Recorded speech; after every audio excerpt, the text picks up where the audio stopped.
Alright guys, we just got done cleaning the squirrel. I got all the hair off of it.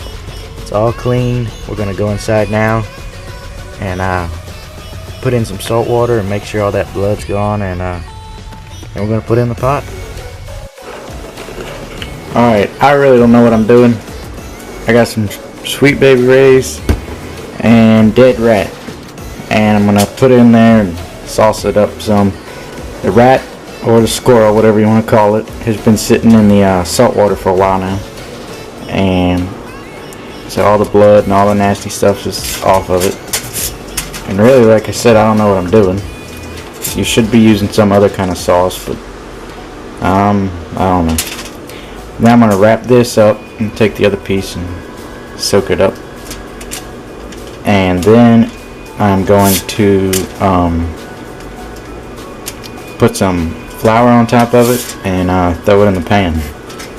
So yeah, I don't really recommend this, but barbecue squirrel, I guess.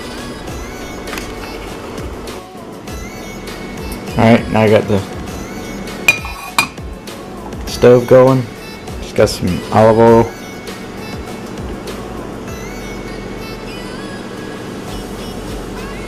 Put some on there. Right now I got the hi doggy. Right now I got the squirrel and the flour. I'm gonna put one more in there. I'm gonna throw these bad boys in there. Alright, I got the pan nice and warm. I'm gonna go ahead and get this rat.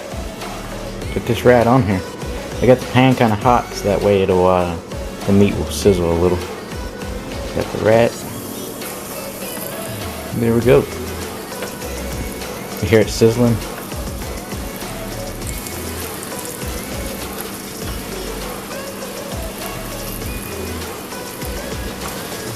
And then we're going to get the third one, the fourth one in just a second. Alright, we're going to go ahead and flip them. Oh yeah. Oh yeah.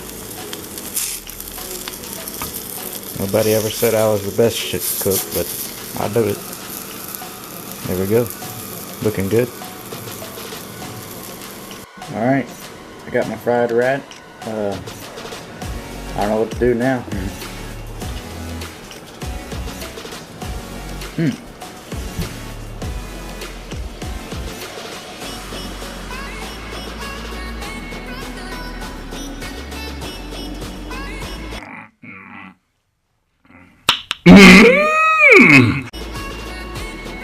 Yeah, it's pretty good. It's definitely very meaty, pretty tough. Like I said, I don't really know what I'm doing, but if I was stranded up in the mountains somewhere or something and all I had was a squirrel, I learned how to cook it.